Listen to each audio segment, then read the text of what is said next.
Okay, so I want to start talking about this issue of rights. And I'm not going to say too much, but I do just want to take, a basic pass at the issue. Because this issue of rights is going to be very important in the rest of the units we're going to do in the class. You guys have probably already seen we've touched on the issue. It's come up, especially when we're talking about punishment. You'll remember Lucan said, well, I don't like these proffer deals when they make people, act as undercover investigators, when they make suspects do this, people charged with crimes. And I don't like them because they deprive people of a right to punishment, right? So we've already seen that. But, it's going to become even more important. It's going to come up even more, right? When we talk about Boaz in this unit, Boaz is going to argue against drug laws on a lot of reasons. But one reason he's going to argue against drug laws, and I think maybe his most fundamental reason, is that he's going to say we have a right to put what we want into our own bodies. This will also, or similar concerns will come up in the abortion debate, right? People will defend a right to an abortion on the claim, well, we have a fundamental right to do what we want with our own bodies. This covers women's right to an abortion because it's their right to do what they want with their own bodies. This will, even when we get into this stuff on distributive justice at the end, who should get what, rights come up there too. What kinds of rights do people have to keep the income that they get? What kinds of rights to assistance do the less well off have, right? So I think with all this in mind, it's good to at least take a first pass at what we mean by this question of rights. Okay, so I think it's important to make a distinction. When we talk about rights, we might mean moral rights, we might mean legal rights. So legal rights are just the rights that the law says you should have. And if you look at the, sometimes moral rights and legal rights overlap. In fact, in a good system, they really should overlap, right? If you look at the UN Declaration of Rights, they've got moral rights in mind. These are the moral rights they think everyone should have, right? The UN's not making law for anybody. Countries that do sign this declaration, I think some have obligations to keep it. But, this isn't the law. These aren't legal rights. These are just a moral claim. These are the rights people should have, right? If you look at the Bill of Rights, primarily these are legal rights, but I think we would also say these are moral rights. Legally, these are rights we have in the American system, but morally, I think if you look at the list, we recognize these rights: speech, religion, freedom from unreasonable search and seizure. We recognize all of those as rights that any decent system should recognize, right? But you can think of ways these can come apart, right? You could think of the obvious fact that there are some legal systems that don't recognize obvious moral rights, right? Iran or North Korea, well, we all think that there should be rights to free speech as a moral right. We can argue about where we draw the lines, but I think all of us would say we should have some right to express our views.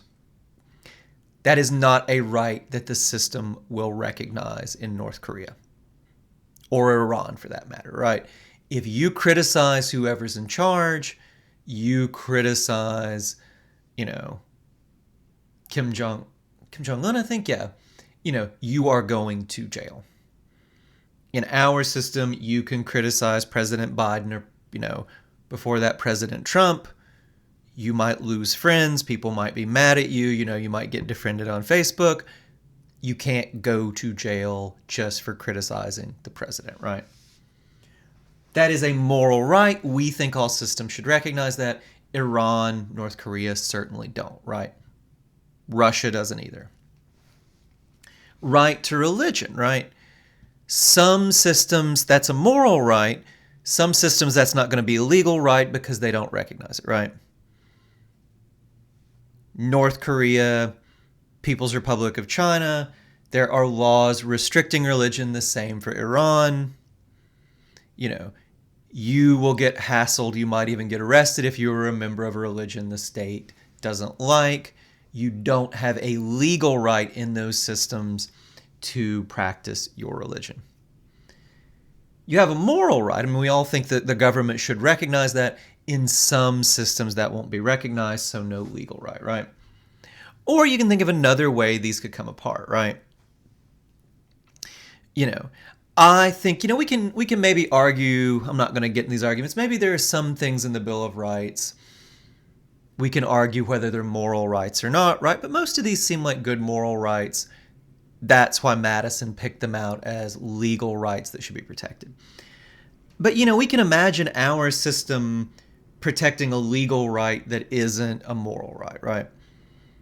Let's imagine that Madison was just really obsessed with goats, and for some reason he wrote an 11th Amendment that said there's a right to keep a goat, right? If he had done that and it had somehow passed, we Americans would all have a legal right to keep goats. Nobody seriously thinks there's a moral right that the state violates if it doesn't have a protected right to keep a goat, right? We can imagine this legal right that's not a moral right. The government wouldn't be doing you any wrong if it said, no, we don't recognize a right to keep a goat, right? All right. So hopefully you guys see this difference. Legal rights, the rights that the government says you have, the rights that the law say you have. Moral rights, the rights you should have, whether the law recognizes them or not. Because this is a class in philosophy and not a class in the law, goodness, I wouldn't claim any expertise in the law, so you shouldn't listen to me, so they shouldn't let me teach a class that is focused on the law, right? But not a class on the law, it's a philosophy class, it's on ethics, so we are going to focus on moral rights. And I would say this because I'm a philosopher, but in a sense I do think moral rights, the rights that the government should recognize, whether it does or not, I think are in a sense more important, right? So just know, a lot of times I'll try to say moral rights, but just know when I talk about rights in this class, unless I specifically say legal rights, which I don't think I will at any point, when I talk about rights, I mean moral rights. That's what we're focusing on. That's what we're talking about. All right, so a few questions about moral rights. And, I think these all relate back to each other. So the first question just, what are moral rights? What kind of thing are moral rights? Why are they important? These two you can obviously see they all hook up together. Like, when we explain what they are, what kind of thing they are, that might, we would hope, give us some idea of why they're important. Number 3, what specific moral rights do we have? What moral rights should the government recognize? All right, so in the next lecture, we'll talk a bit more about all 3 of these questions.